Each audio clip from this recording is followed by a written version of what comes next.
European Commission funded FP6 project on social inequality and why it matters to the economic political development of European citizens. Let me just say briefly, the project starts with a few premises that social inequality matters in a range of ways to the like chances and opportunities of individuals, social cohesion and conflict, for political attitudes and political participation, party competition, democratic and market consolidation, including the legitimation and for European integration. Those are the premises that we started with when we bid for the project and won it. And we look at the relationship between social inequality and this sort of range of outcomes. And some of them, obviously, are of direct relevance to the interests of DISC, I think.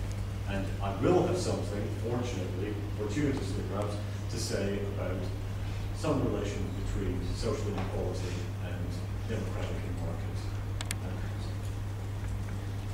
outcomes. The project addresses the sorts of issues that you can see in these here about the character of social inequality, and I am going to say a few words about that today. About market and democratic conditions on mobility. I'm not going to talk about that today, but there are people within the Equal team that are working on that. About social inequality in politics and how it connects with parties.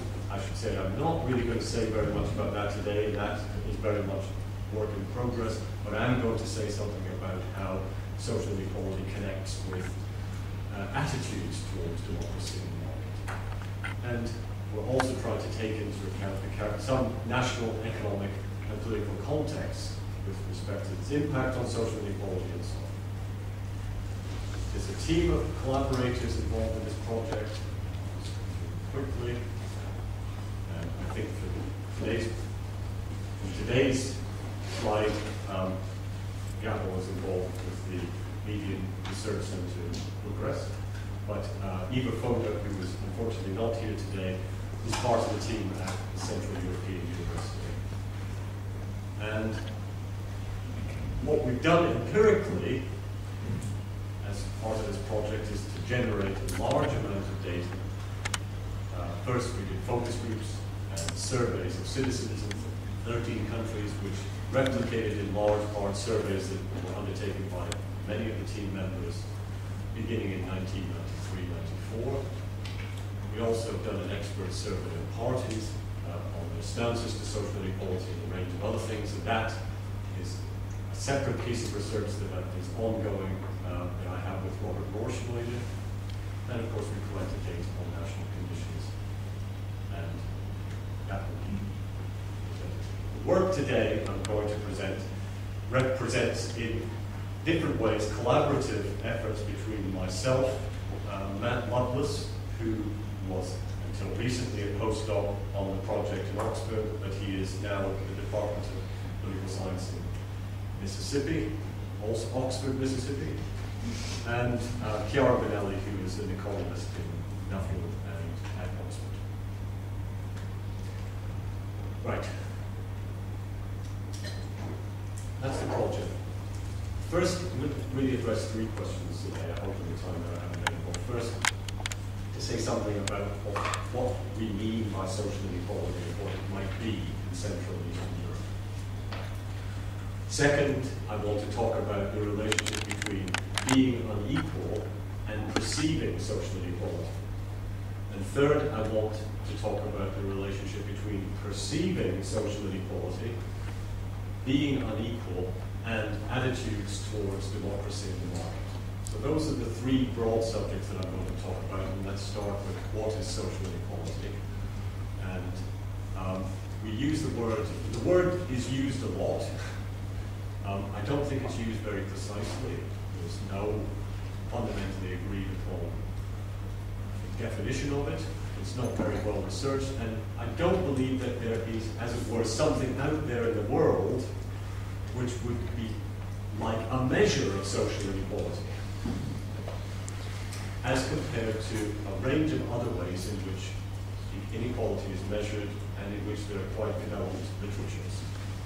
So, we took on the task, perhaps it's a forlorn task, but made the effort to try and turn social inequality into a clearer concept and to turn it then into something that we might be able to measure and use in other analysis.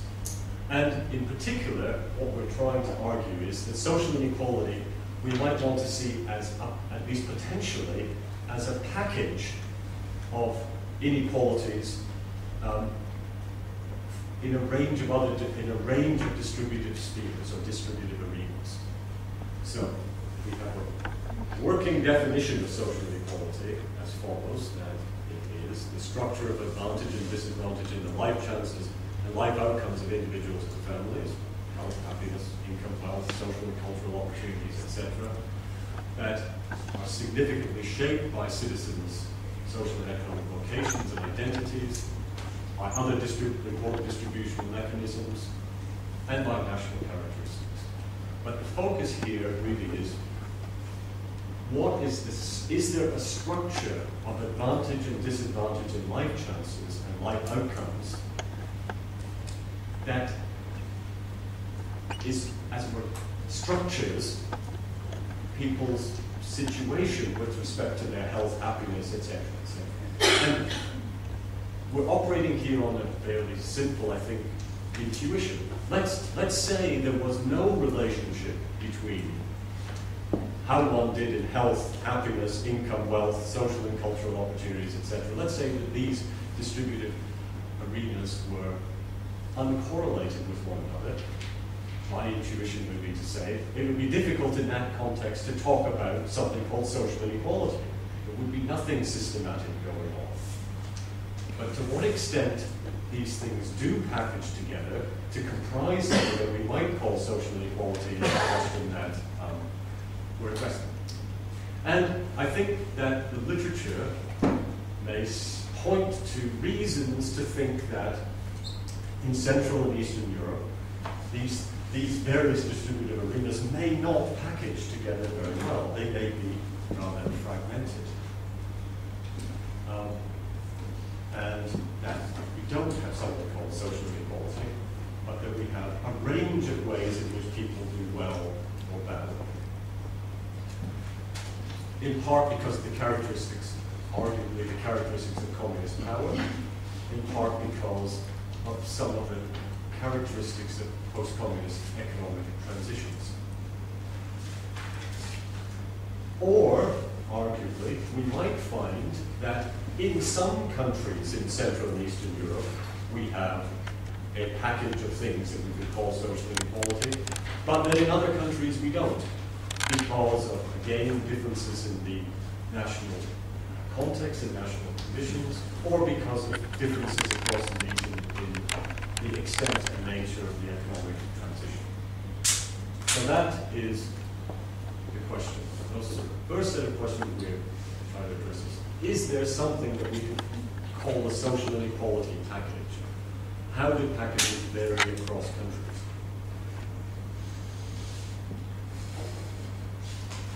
Then, if we find that there is a package, does it correlate in appropriate ways with some other predicted outcomes of social advantage and disadvantage?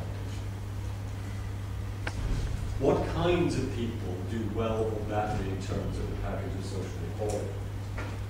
And how do the determinants of social advantage or disadvantage vary across countries?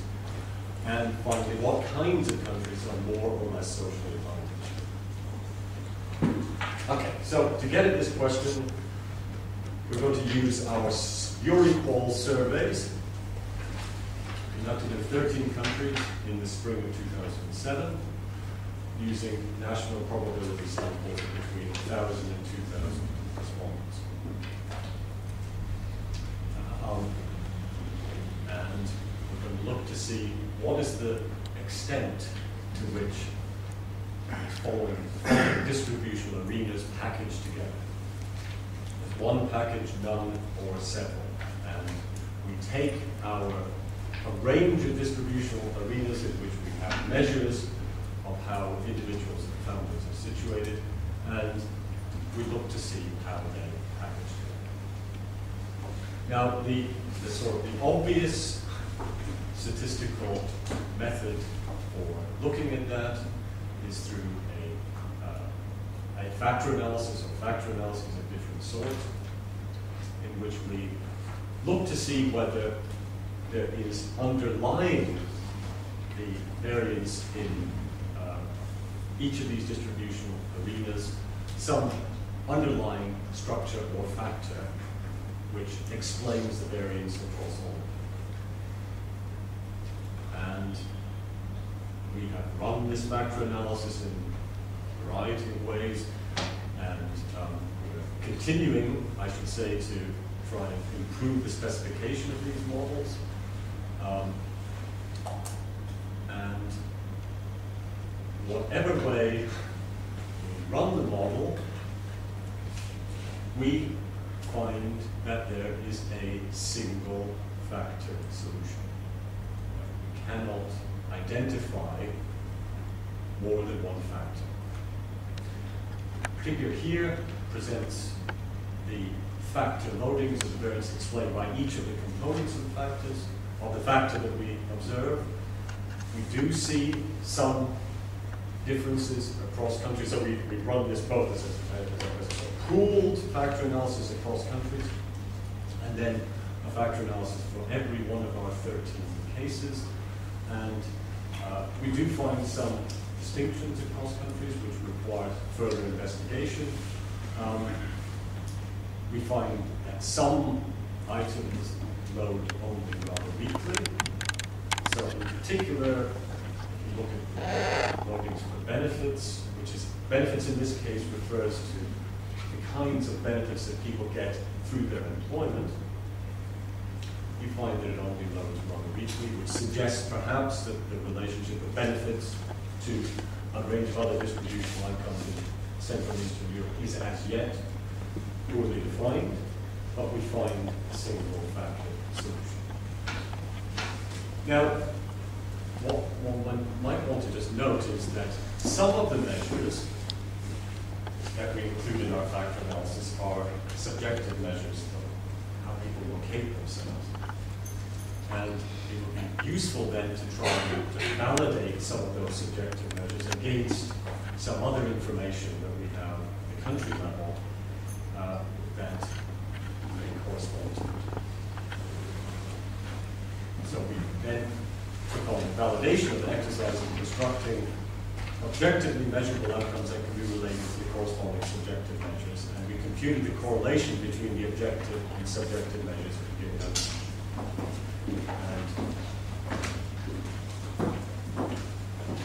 And that meant that we looked at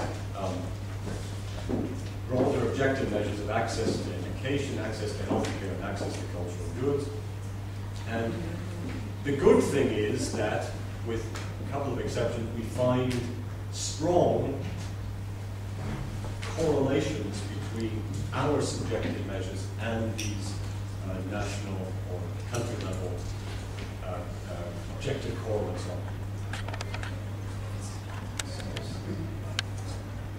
across a range of measures of education, healthcare, and indeed access to cultural goods. So we find, we try to argue that there's some reasonable evidence that our measure of social inequality is validated by, in subjective terms, by reference to other data. What does this package, this factor now that we've established, what might it predict in terms of other aspects of household economic circumstances? So we now want to do another validation exercise on it. If our factor picks up differences in the distribution of advantage and disadvantage, then it should be associated with a range of other important household economic circumstances, such as material deprivation, ability to buy medicine, or pay utility bills, and so on.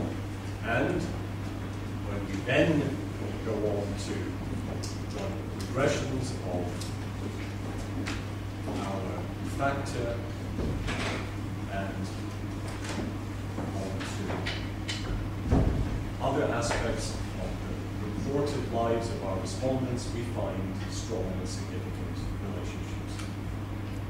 To material deprivation, to whether people think they have enough money for medicine, or enough money to pay utility bills. So our factor, in other words, is operating in ways which we think is capturing some real differences in the conditions of our respondents. In other words, we're trying to build a case for thinking about social inequality as something that is measurable, that makes sense in terms of a single package, and that explains certain outcomes. What kinds of people are advantaged or disadvantaged? We include the usual suspects. So in other words, do we find across Central and Eastern Europe that that your position in this package of advantage and disadvantage corresponds with things that, in terms of the social characteristics of respondents, it ought to? And you probably can't see this, but we find strong and significant relations across the usual suspects. And what I think was particularly interesting to me, and as it were gratifying, is to note just how significant, in expected ways, are the coefficients for the social class measures that we have. So people think that social class may be poorly defined in Central and Eastern Europe, or may not be predictive of many things. In fact, we find that it works really pretty well, as do the other usual suspects that we have for our expectations of what we predict advantage and disadvantage. What kinds of countries are advantaged or disadvantaged? There are differences across the region, so Russia and Ukraine are on average most disadvantaged, Czech Republic, Estonia, Hungary, Slovakia the most. We find that there are differences in economic and political development. Countries that have experienced growth have on average more advantages, and politically freer countries also appear to be more advantaged. And more unequal countries, by comparison with homogeneous across countries, are also more disadvantaged. So, just to conclude this first article, we are identifying a package. Our social inequality indicator, we think, is valid and innovative in that it captures something about what our intuitions are about social inequality, namely that it operates across a range of dimensions and it's multifaceted, but it appears to be essentially unidimensional. That our indicator includes both objective and subjective elements to it, which I suspect also corresponds to our intuition about what social inequality amounts to. And that social inequality in Central and Eastern Europe does not appear to present differently than our intuitions are about how it would present in states elsewhere. But, as I say, we can't be absolutely certain about this because I don't know of anyone really who has done an equivalent bit of analysis for Western Europe or established market systems. Right. Now, let's to move to the next and perhaps do more interesting part of the presentation. It's about the relationship between being unequal and seeing social inequality in Central and Eastern Europe. And I should say, if you were expecting right now the factor that we just established to carry on throughout this story, then you're going to be disappointed. That work is in progress. But what we're going to do just now is look at the linkage between national development and perceptions of inequality, and about the origin of these perceptions. So, does being unequal on some measure make you see social inequality, or see social inequality to be excessive? And if it doesn't do that, then what does drive perceptions of social inequality and judgments on its existence? And we think this is an important question because maybe that perceiving social inequality and being unequal have some consequences for the stabilization and legitimation of market and democratic systems. Yes? Are you doing any comparative work with what's going on in China at the moment? I am not doing comparative work. So you're also keeping your eye on what's going on in the developments with social inequality and optimization of institutions there? I didn't get the last bit. Are you keeping your eye on what's going on with the sort of this growing social gap between the rich and the poor, the relation to state institutions? In China, or I can't say that I am keeping my eye on that. I'm sure I should keep my eye on it, but perhaps you'll be able to say in response to the findings here whether there are ways in which this confirms or refutes your expectations of what you know about it.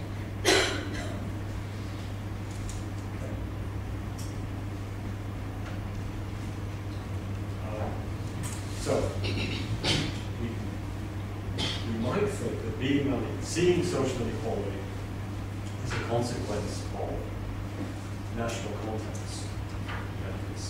It's essentially, you will see social inequality at the crudest level when there's a lot of inequality around.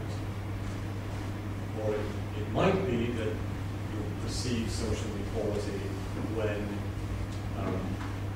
not when there's a lot of it around, but when there's a lot of growth, or the absence of growth.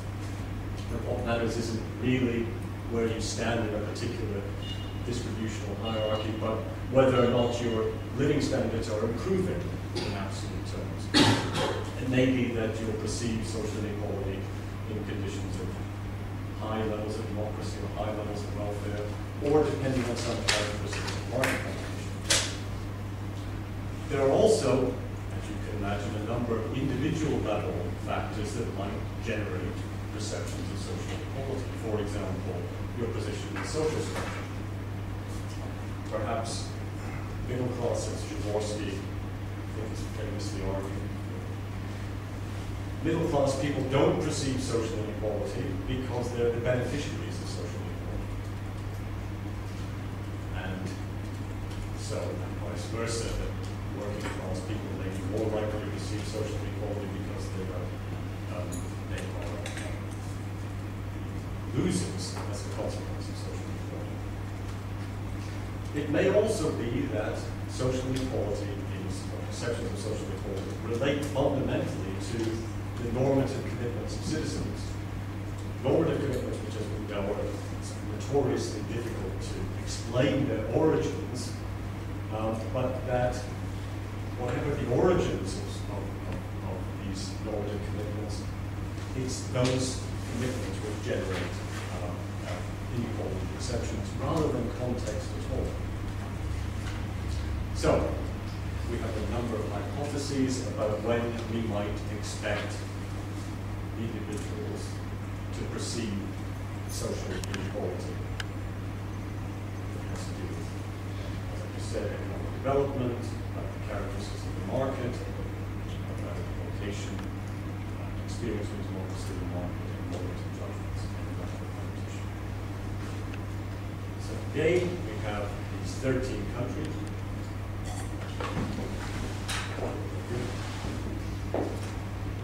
The dependent variable here is a question about social inequality and people's perceptions on it. Some people say that there's too much social inequality in our society. Others say that there's no or almost no social inequality. What is your view? And respondents were presented with a range of choices, including too much social inequality, about the right amount of social inequality, not enough social inequality, and there is no social inequality. And so we run the analysis in a number of different ways. Essentially what we do here is we just dichotomize the responses into those who perceive too much social inequality and those who don't. And you can see here what the distribution of responses is. You can see also that there's essentially a preponderance of people across the region who think that there's too much social inequality, ranging from 85% in Hungary Nonetheless, there's variance, as you can see here across countries, in the extent to which people have these perceptions.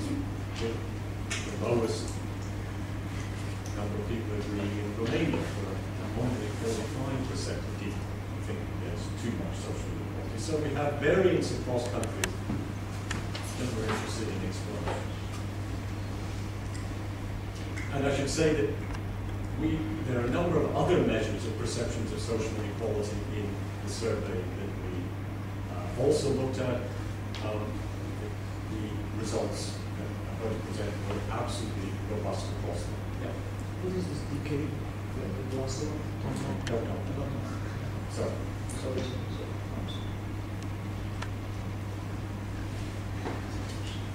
Okay, so what we did to begin with is you might say, well, what's the anchor here? What does it mean to say that there's too much social inequality?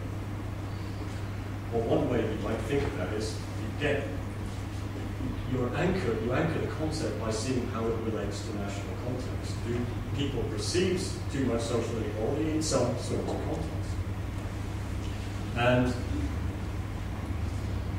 we looked at a range of ways in which it might relate to national context, and we found really pretty weak relationships.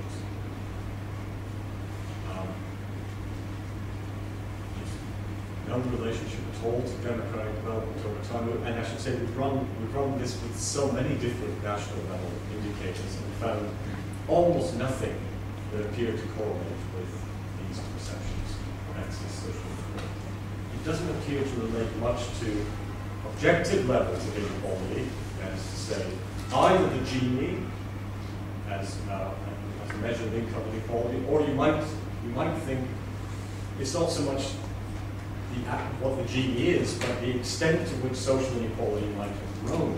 So as it departs from established levels, perhaps that's what then drives people to see it as too much.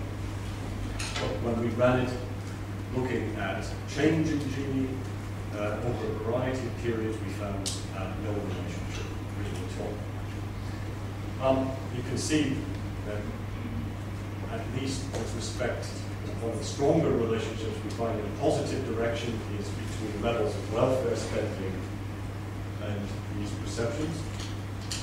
But in the direction, perhaps not the direction you might expect, that is to say, it's when levels of spending appear to be higher that perceptions of social inequality being excessive also tend to be higher.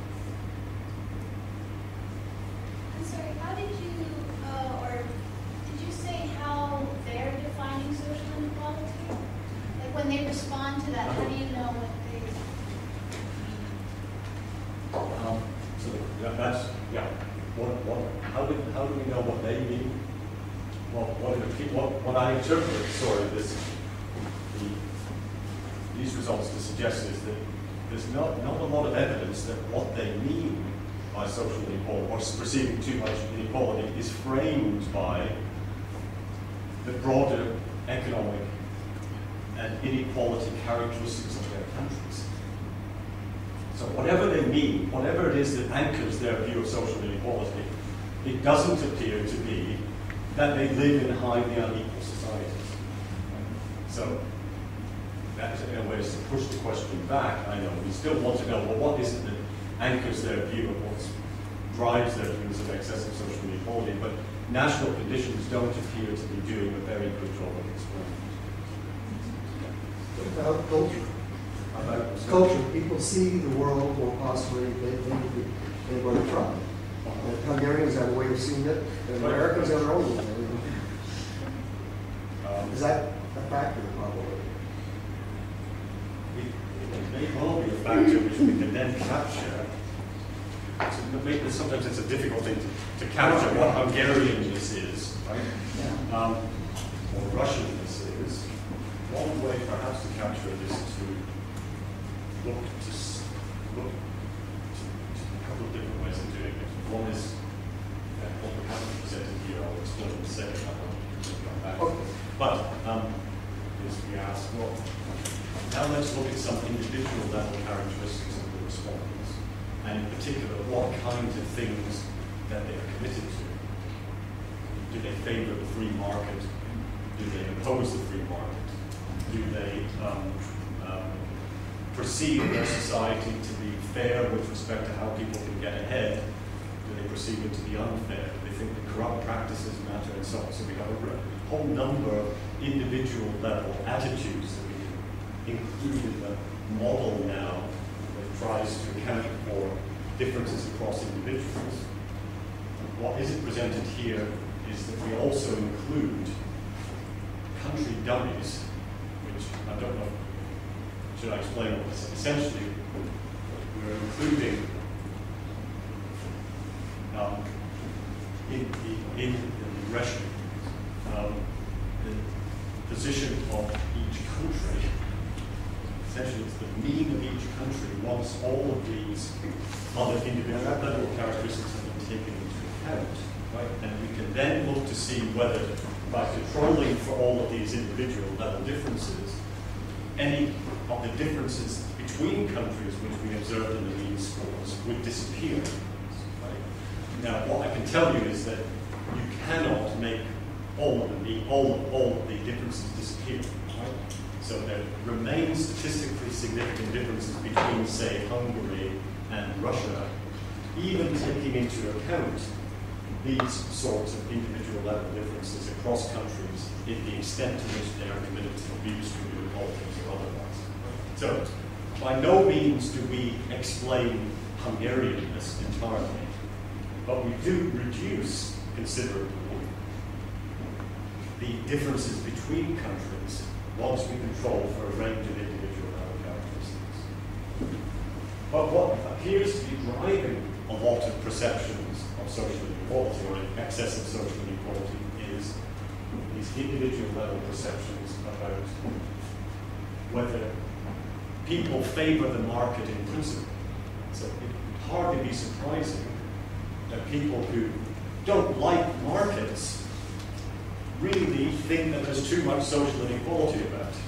And people who are left-wing with respect to some other aspects of distribution, that government should intervene to control the economy, not surprisingly, they are highly significantly more likely to perceive too much social inequality. So we know that it may not be country characteristics that are driving perception, but it's a set, in large measure, of normative commitments about how the economy ought to be organized that drives commitments. But, and this is just coming back to this for a moment, I hope, there is no significant relationship between perceiving excess social inequality and whether or not you're committed to democracy. One's perception of democracy or one's attitude towards democracy is not driving people's perceptions of social inequality as excessive once these other things have been taken into account. Negative experiences of democracy, how it works in practice, do appear to connect with people seeing too much social inequality, but being a Democrat or being not a Democrat does not appear to drive these views. Okay. Yeah, sorry. I'm also wondering, you showed us the table with range of countries, and we also previous exactly in the time 2007 made conducted big survey. 2007 was in Moldova, and we had a little bit different approach, but really very much close to you also. And I'm really curious, Russia in your positions was more indicated too much inequality compared to Moldova. But everybody knows that maybe you assume that they are equally poor, all of these people, because third population of Moldova almost work in Russia now. And they are the highest poverty level, and how it's correlated with this situation. I mean, it is one of the poorest countries, but the perception is quite positive. I mean, yeah. So in that sense, people in Moldova appear much more like people in Romania than they appear like people in Bulgaria or Hungary or Russia. Why is this the case? Well, I'm not sure. I suppose the answer is, well, it doesn't appear that the reason for that is connected one way or another with whether or not the country is rich or poor. So when we look at this, I haven't presented every bit of contextual data here, but if you try and relate this, let's say, to GDP, you don't find a relationship with the national level. Now, it may be that there are other indicators which really we ought to include, macro level indicators which we ought to include which we haven't yet done. For example, I don't know, maybe migration would be an important indicator or something like that. But with the usual suspects so far, we haven't found that explains it. What we find works better, as I said, some things work a little bit better. For example, some of the characteristics from the expert survey, we asked those, we have some information about the extent to which some issues are politicized by parties.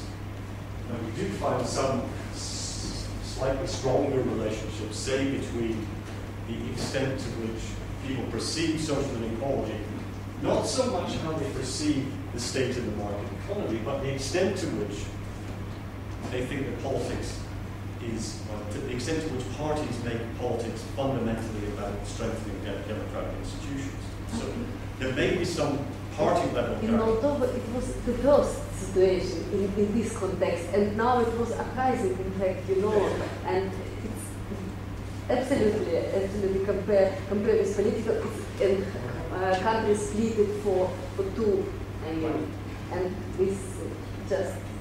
Because I know that Gorshkov in the Social Institute in Russia also they conducted surveys on this information. It is why I'm just wondering about. Right. You're right. There's a kind of a puzzle, and we're not finding that the usual suspects at the national level are doing much. But we do find that individual level characteristics do quite a lot, and it's about this, in large part, about the distribution of norms, but not about some of this perceptions of social balance. Should be right at the end of this.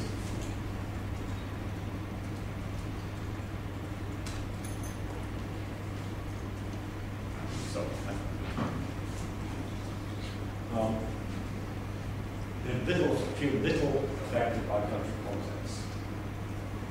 And the individual social structural characteristics also do play a small role.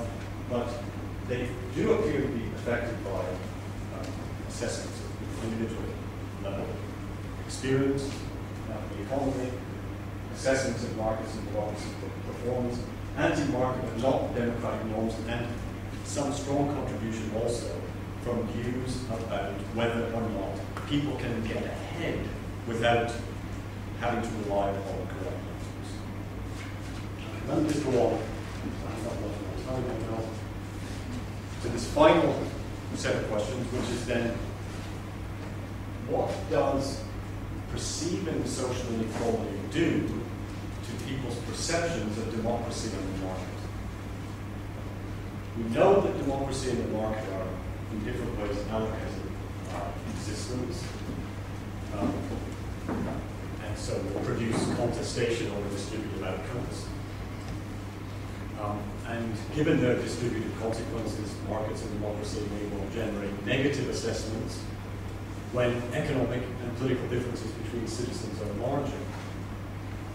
And the important questions here are, first, for new democracies and market economies where social inequality has often risen dramatically, does social inequality lead citizens, perceptions of social inequality, or perhaps some objective measures of social inequality, lead citizens to go beyond concerns about specific allocated issues to question democracy and the market as allocated systems per se, or to desire governance changes that may be incompatible with democracy.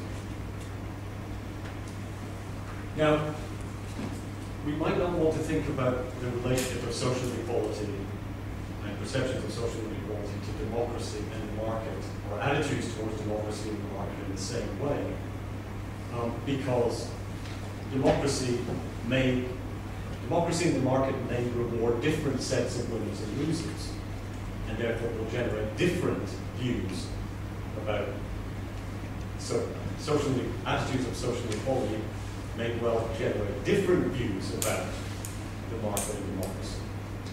Mass democracy is often seen as a means by which the economic losers from market allocation can use their votes to produce majorities that will implement policies to mitigate the effects of the market through tax and welfare measures. On the other hand, there's quite a lot of evidence, particularly in our focus groups, to suggest that many people think that it's precisely the same people that win and lose under both market and political competition in post-20th century Eastern Europe. The people who win in the market are also gaining the political systems that they're part of. So it might actually be that, in fact, people connect social inequality to their assessments of markets and democracy in the same way. Or it might be more positive for our views of democracy in the region if they perceived it in quite reverse sorts of ways. Okay. And that's just the question that this final part of the presentation addresses. So, and again, you might think about what drive people's views about democracy and its connection to social equality.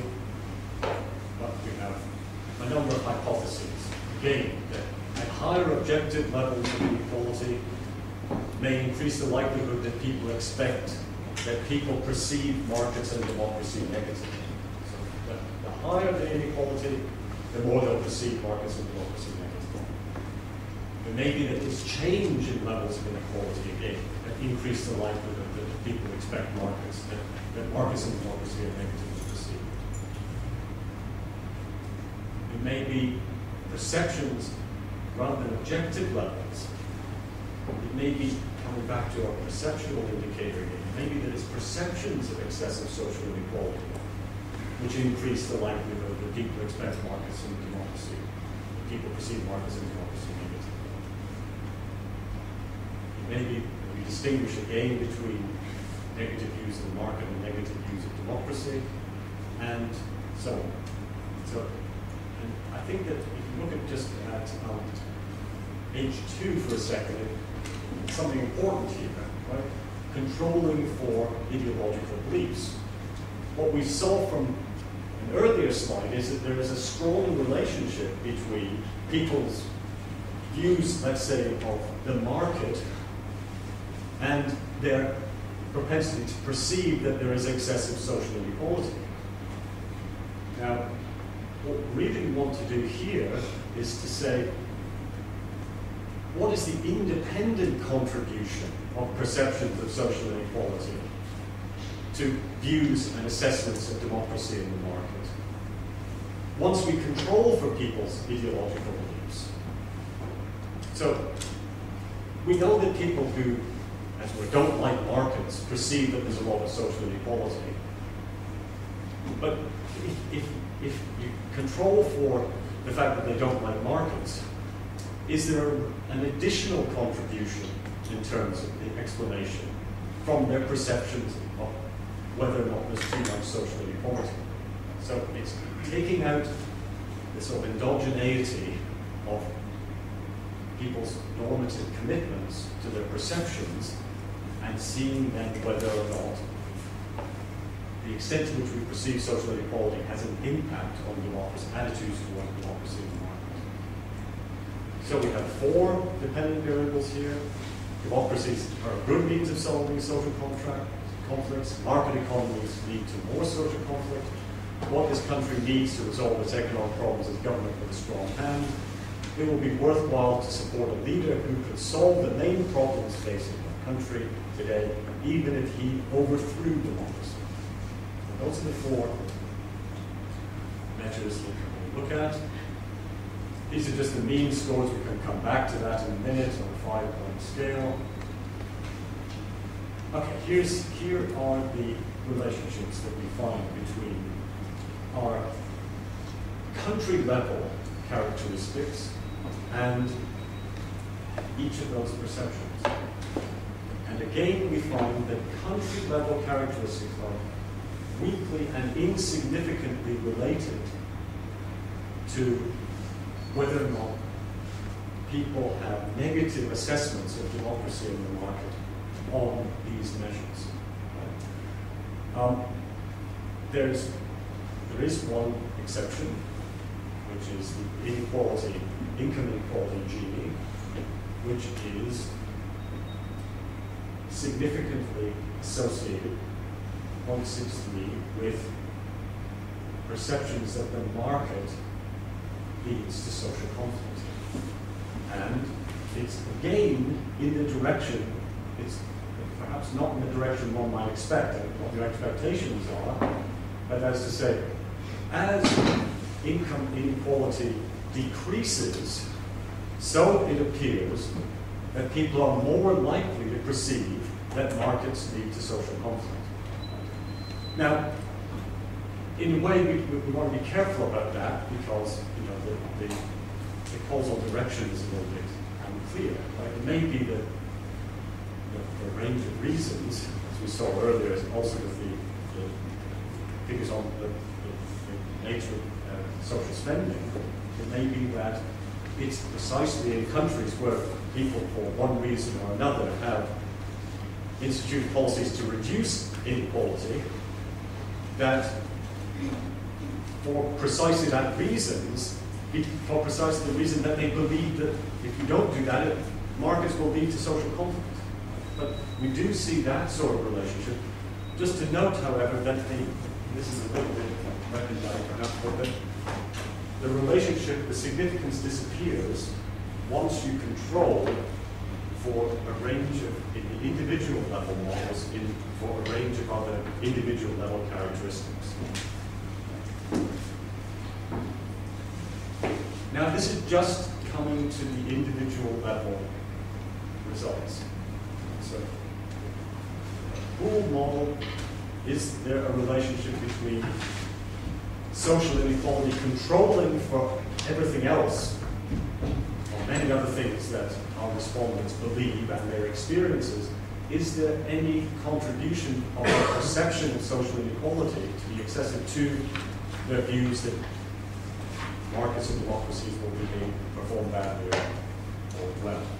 And again, we find that there is no relationship, there is no impact, controlling for other factors, on people's perceptions of social inequality on whether or not they believe that democracy produces a good means of resolving social conflict.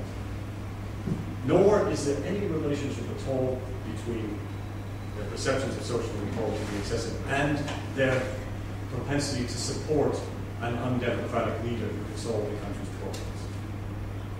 There are strong relationships, however, between their perceptions of social inequality and their views on markets.